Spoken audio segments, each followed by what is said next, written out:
What's up YouTube? My name's Quickie, welcome back to the channel. I'm apologising now if I look a little bit fuzzy and talk slow, but that's because I've just woken up and it's stupid o'clock in the morning. I didn't see my pet until about, I don't know, 2:30 last night because I was doing a video. And then I've had to get up early and take her indoors to work so I can pinch the car and do all my running about and stuff. So I haven't had much sleep yet. The Gearbox has turned up. I've had notification on my phone. It is in the office. The trouble is we're a bit early because the fella's ain't in the office yet to open it up and give it to me.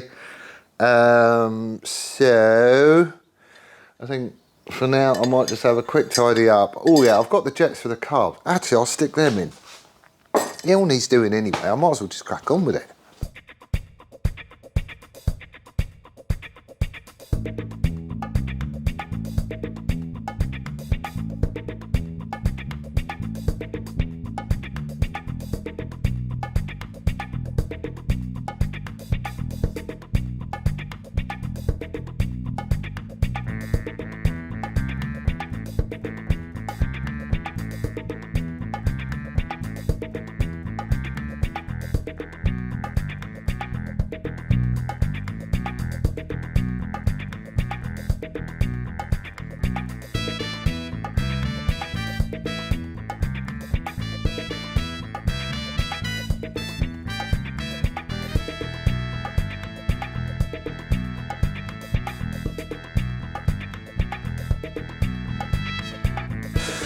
Right, that is a bit annoying. I can't find a pilot jet. I know I've got them here somewhere. I don't know where they are though. I haven't got a clue. Right, I'll get the kettle on. I'll nip down the office. I'll go and get my gearbox. They should be there by now. I'll be back. Okay. Well, you can tell it's not new because it's in a shoebox. And then a Miss KG box, whatever that is. All right. Right, the selector forks look way better than the ones that I've got. Way better. I don't know how many miles this bike has gone, but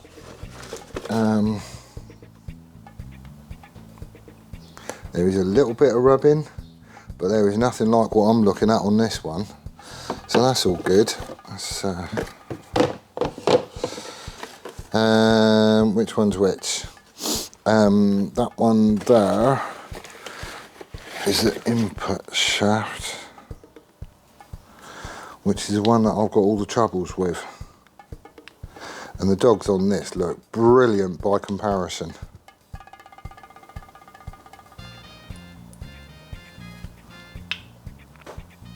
Like really good.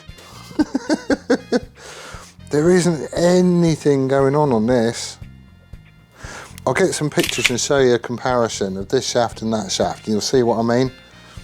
See, all the damage on that one, I was thinking about it last night, all the damage on that one I believe is caused by some goon who doesn't know how to change gear properly.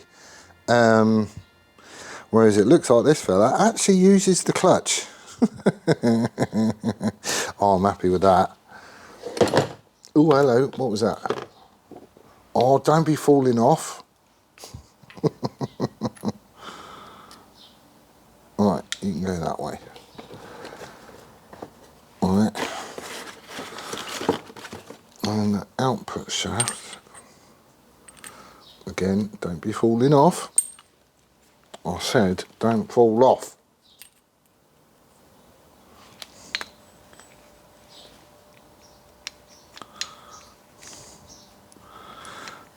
There's just no wear on it.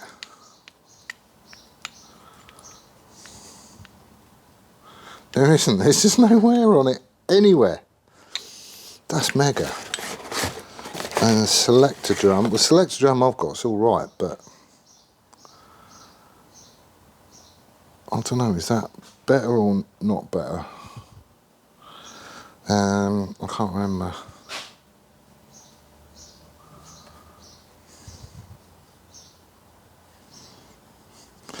It's mostly the ramps and stuff that I'm looking at. But again, that looks brilliant. whoever it sent to me was a brunette.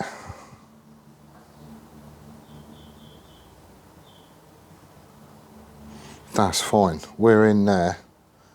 Right, I think this whole gearbox is going in there. Oh, box of bits as well. Oh, there'll be the detents. Yeah. And that's it. Awesome! Right, we are in business, I think. So, I need to get this lot off. So I've got to get that clutch basket off.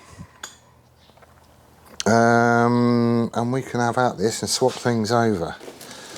Right, let's, okay. Don't drop it. Right, it does need a clean, because there is a bit of, like, smoothing stuff in there, but there is no wear on any of those dogs, which is mega. Well happy with that one. Right, so how do I separate the clutch basket from the shell? I think it's just like wind a couple of bolts in, actually. I could be wrong. Right, let's have a look. Right, so to get the basket off, there's this big washer that sits over top there. I've just wound, it says to use one of the crankcase cover bolts, but it's just, I think it's an M6 or something. And you just pull that out on the bolt, and that should pull the centre out, like that. There's a bearing.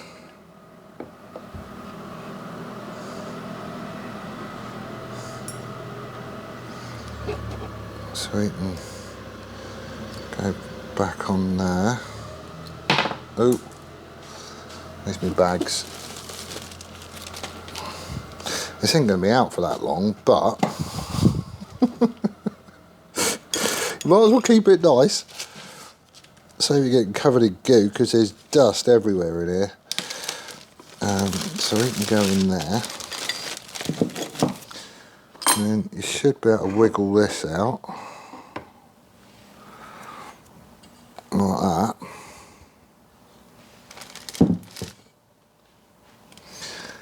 And then this gear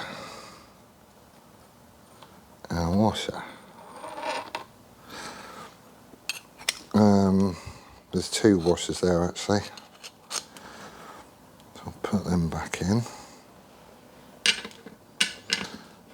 You're not going to stay there, are you? Alright, well, upend in and get this out of the way. Right, I think I'm right in saying that these should now just lift out. They are buggered. The more I look at them, they're just knackered. They are nice and oily though. They're just knackered. I might turn it into a lamp. Right, where's my thing?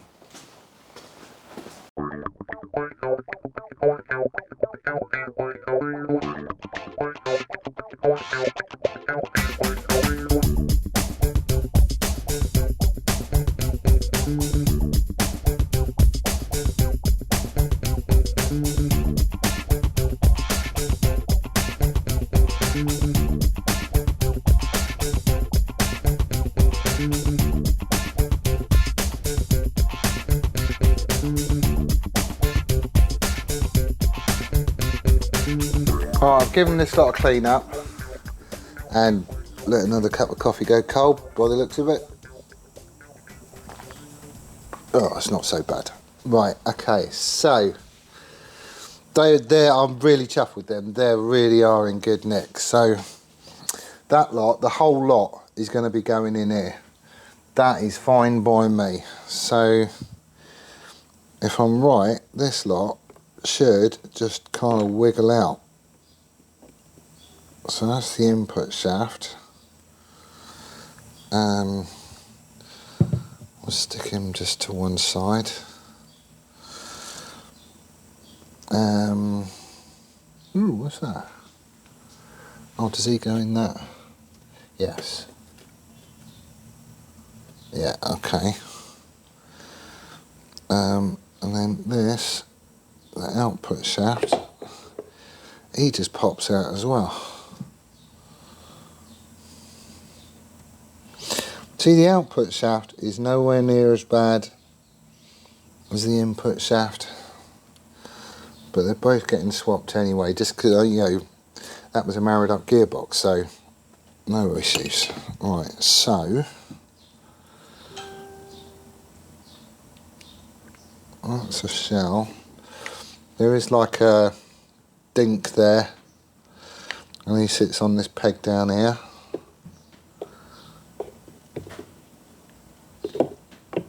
Hopefully. Where are you?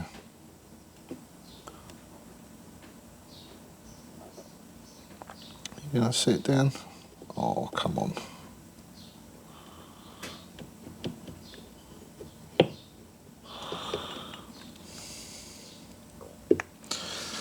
Right, he's there.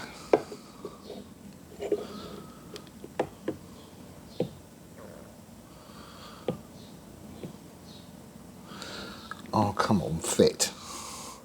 Why aren't you going on? Right.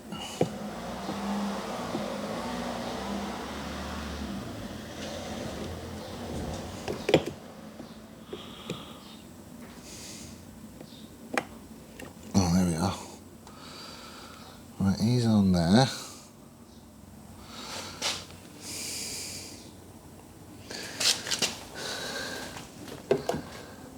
And there's a little thing here in the groove on the bearing, so that's all good. What's that?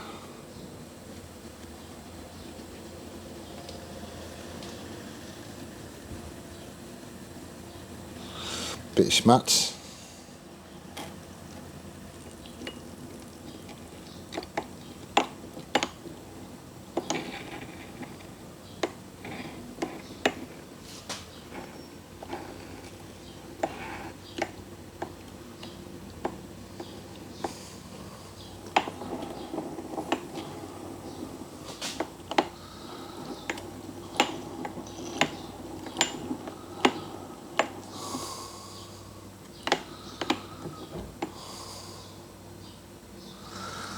Right,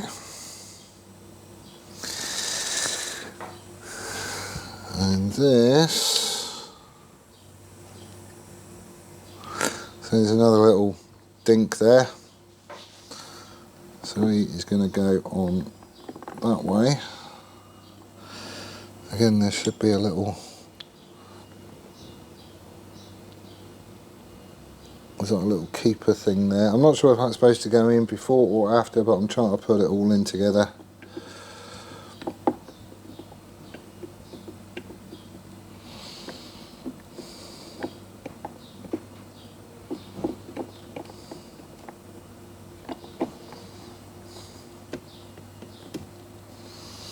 And he's down.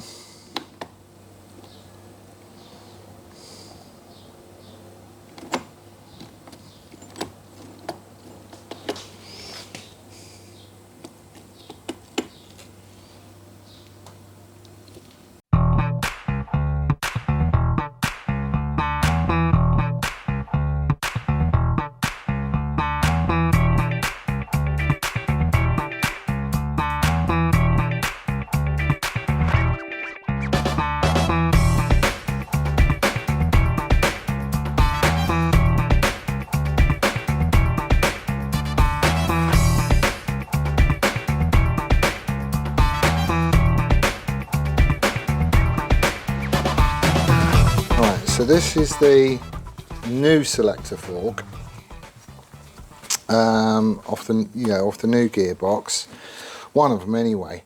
And I've just been going through comparing all the components and stuff. So that's the new one. You can see there is a little bit of rubbing here, rubbing where you expect it on the sort of ends of the fingers. That's not too bad by any means. You compare it to the old one, you know, there is a marked difference there. This is all galled up and chewed up and everything, so, you know, worn selector forks is obviously an issue as well. So I assembled this one just so I know what the orientation is. We go through and clean all this lot up, make sure there's no nicks and, you know, all that sort of stuff out of it. And we are pretty much, I think, ready to ready to get stuff back together again. So basically I'm using all the new components, including the shaft and the drum. But there you go, just so you can see the difference. Right, so make sure all the old gaskets are gone, the mating surfaces are clean and undamaged. Don't chew anything up. Vulcanised rubber ones are a pain to get off. Gasket compound of the non-hardening type can be removed using a soft brass wire brush of the type used for cleaning suede shoes. A considerable amount of scrubbing can take place without fear of harming the mating surfaces. That's just as well, because some of that was a bit awkward. If any screws are buggered, replace them. Don't over tighten stuff. Remember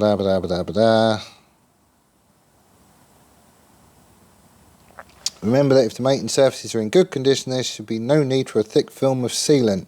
The thinnest smear will usually prove sufficient to seal the joint. If excess sealant is applied, it will be pushed out to form a bead on the outside of the joint. Well, we had that. While the bead on the outside can be peeled off, the bead on the inside is free to break off and block all ways or cause similar problems. So I was chatting with Jamie about this, and it literally is the tiniest bead, and then you spread it out with your finger, but it is the thinnest possible sort of layer that you're putting down. Right, okay, so insert the selector drum into the crankcase half, push it fully into position so the bearing is flush with the casing. Right.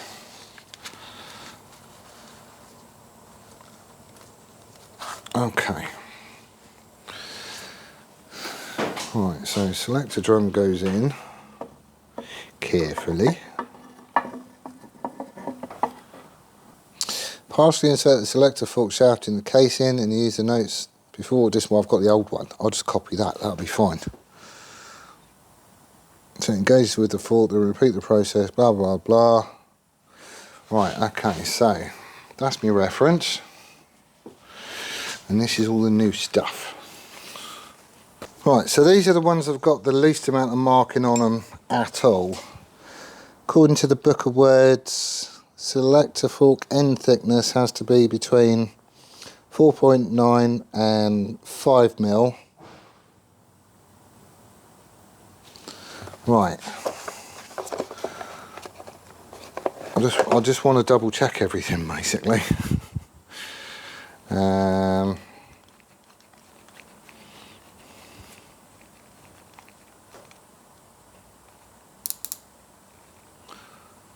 Right, zero that.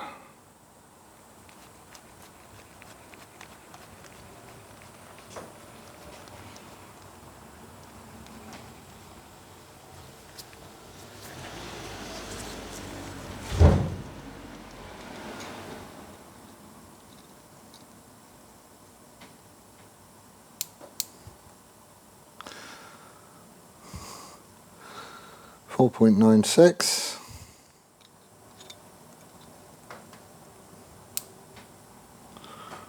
.96.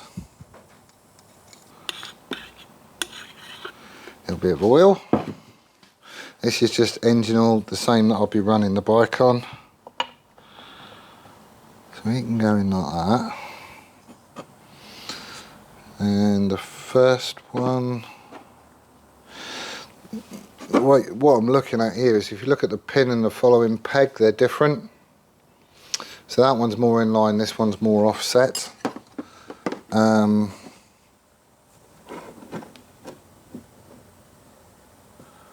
the first one is the offset one. So put the peg in the older shaft in. And the middle one is slightly shorter. It goes that way around.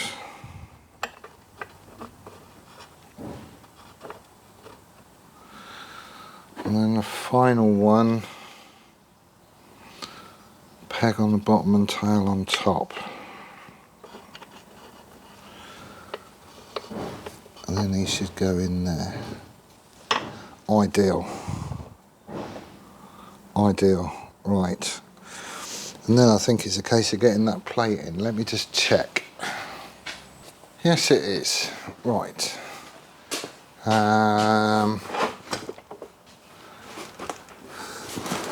This is all going back together in a different order to how it came apart. Where's my bag of bits? I laid them all out in order as well, which is really annoying.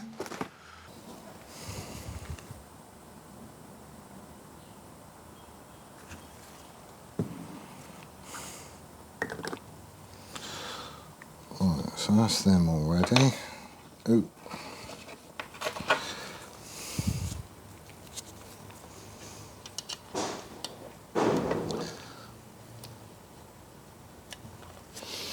So this little bracket just sits in its groove on the shaft, and then these get wound in. That's one.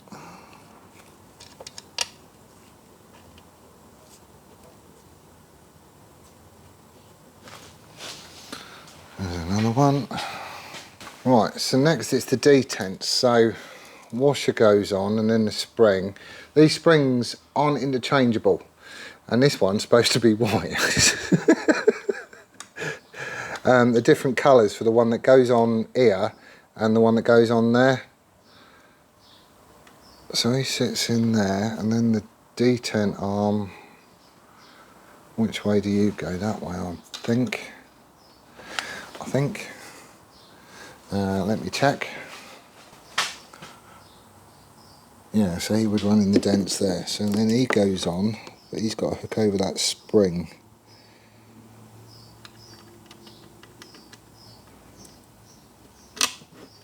Come on. Come on. You in.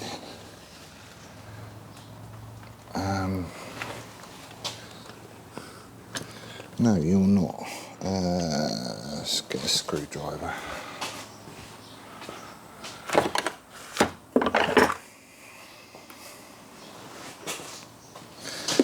I just want to pull the spring down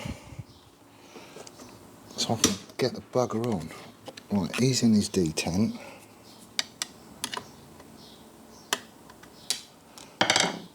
Don't be poking it there, goon. I'm going to wiggle the spring on like that. Is he there? Yes. And then we've got a shouldered washer that goes on here, which locates in that arm, and then a nut.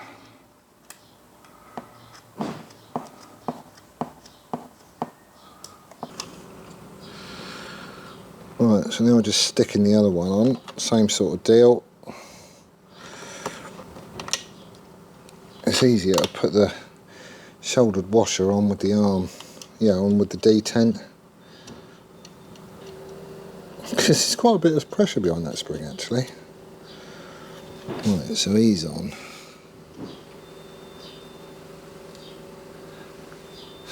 Right, torque settings.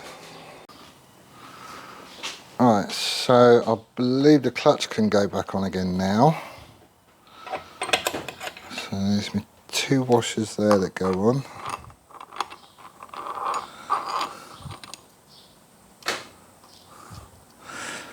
I haven't touched any of the retainers, it's all where it was, blah blah blah. Then he goes on.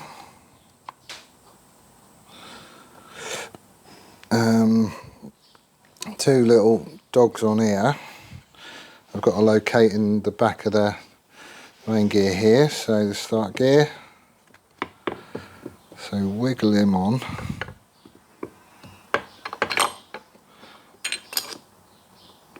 Come on.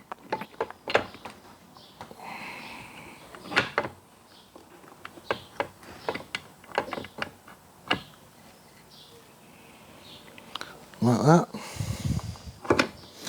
Oh, of course I need my other stuff now, don't I? Don't go anywhere.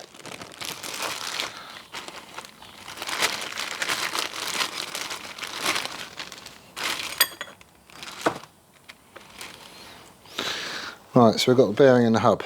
So you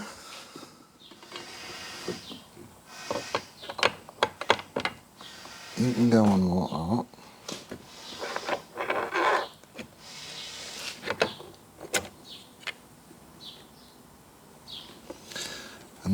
should, if I get it all lined up, just locate. But it's a bit of a faff. Oh, there's the bearing. Is that the hub? Come on. There we go.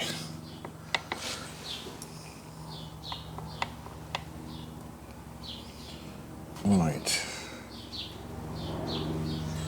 Okay. Right, so the bit that had me scratching my noggin was put that lot in neutral.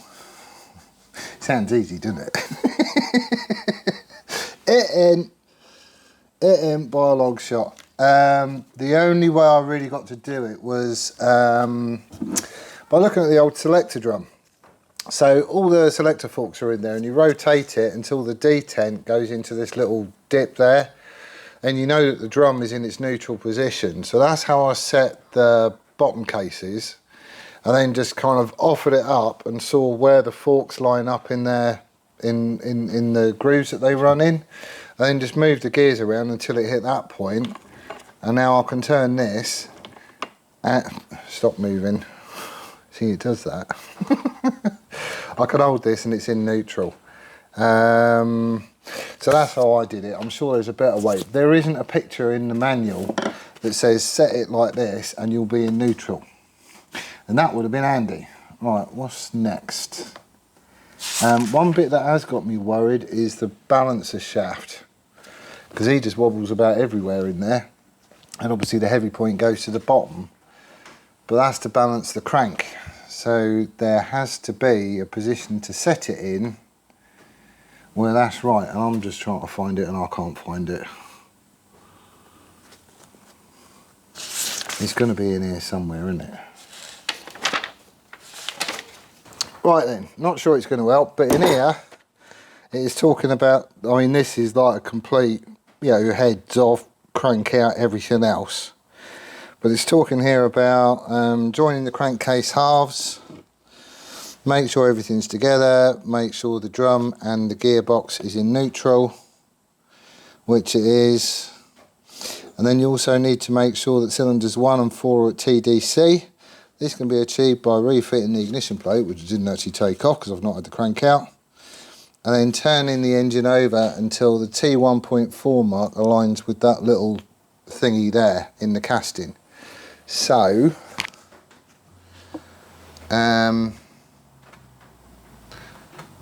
so 1 and 4, because I can see the bottom of the cylinders, 1 and 4 is all the way up, 2 and 3 is all the way down, which is cool. So we're at TDC. Right, what's next? Positions the balancer weight so the punch mark on its weighted portion is aligned with the centre of the adjacent oil passage hole in the casing. What?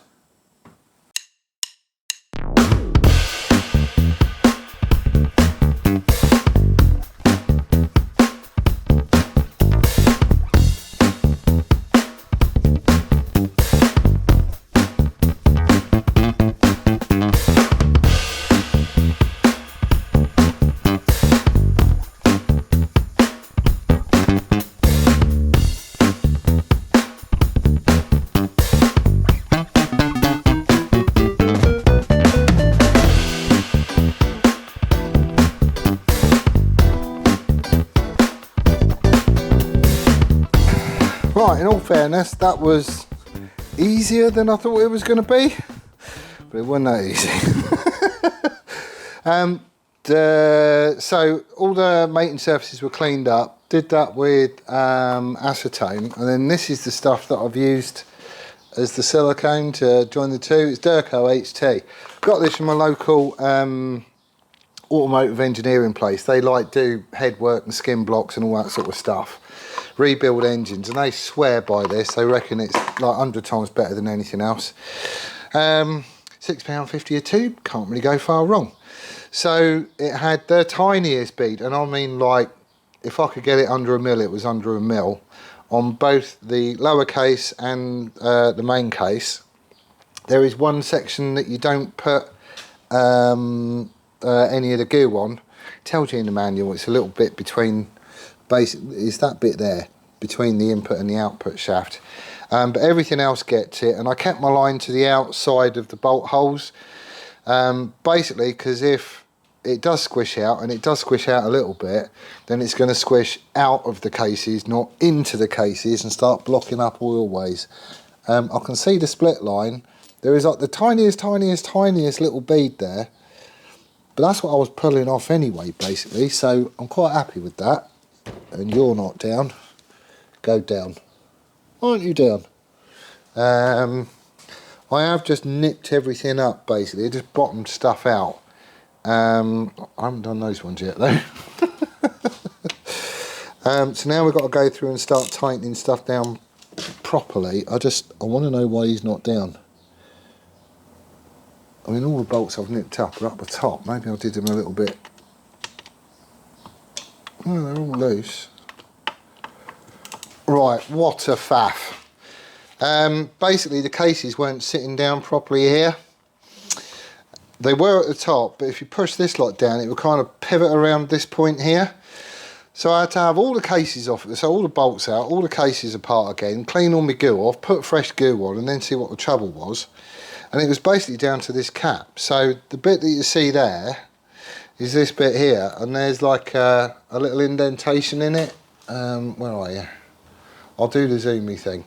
There's a little peg in the casing, in the bottom casing, that has to sit in. And obviously where I've been oofing about putting the clutch basket on the other end, it's shifted just a little bit, enough for that pin to pop out, and once you put everything else back down, it's really hard to get that pin to locate again. So I've had it all off, cleaned it all, made sure that's all located nicely, and it sits all the way down now, so we're ready to torque it down. Tighten everything finger tight. Okay, for the main bearing bolts, follow the order on the casing. So the main bearing bolts, there's 2 there, there's 3 there, 2 there, and 2 there. And if you look on the casing, it is marked. So 1, 2, 3, 4, 5, 6, 7, 8, 9. Awesome! What are we going up to? Is it that one? Yes it is, that'll do. You won't. Read a different one. There we go. That'll do it. So, I think there's a 2-stage sequence to this. So the 9mm initial setting is 7 foot-pound, then 24 foot-pound.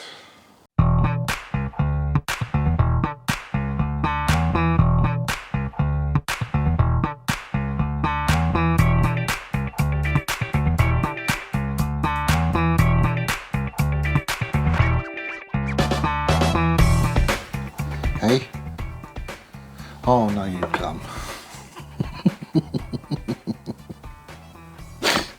Right, it's all back together again, and it's all torqued down. However, I did just have an oh my god moment, because I thought, well, I don't know, just, you know, spin over the gearbox, make sure it's in neutral and it's all still happy. Now you've torqued it up, and it's I can't move it. And I'm not going to be able to, am I? Thinking about it, because on the back of the clutch drum, in here, there's a gear that runs all the way around. You can probably just see it there. Well, he messes with the gear on the crank. So, and that's obviously what, you know, drives all pumps and the balancer shaft and everything else. So essentially, trying to spin it now, I'm trying to turn over everything. It's supposed to be difficult. Right. So yeah, I've got goo squishing out of everywhere, all the way around, which is good to see. And I put a tiny amount on, but quite a lot is squished out. Everything is torqued down, apart from one bolt. Because I was doing it up, and it's not massive torque on it, but I was getting to that point of where you expect it to go click any minute, because it kind of feels like all the others did. But it's, I don't know, is it going to go? Is it not? So I chickened out, basically. One of them is a tiny bit looser than all the rest of them, but I don't think it's going to be a problem. I really don't. It felt that close. I know that's not very accurate, but that's as good as it's going to get. I ain't risking stripping a thread. Right, so he's all in place. We can carry on. I haven't put the top ones in yet. That'll be the next job and torque all that lot down. However, the time is getting on. It's now 3:20. I've got to go and pick Sam up because she finishes work at 4. I might go home and have a quick bite to eat and then I'm coming back. I've basically got today, tomorrow and the morning after to try and put all the bike back together again so I can get to my work without having to bus it and taxi it and all that sort of stuff. Just not being mobile is a massive thing. So that's what I'm doing. Yeah, I'm going to finish my brew and have a quick spritz up and then I'll be disappearing. So if you're still watching, thank you ever so much. I'm probably boring the pants off you, I know, but it is very much appreciated and hopefully some of this is going to help someone. But that's where I'm going to leave it for this one. Thank you ever so much for watching. I do hope your weather's staying safe. We'll see you on the next one. Laters!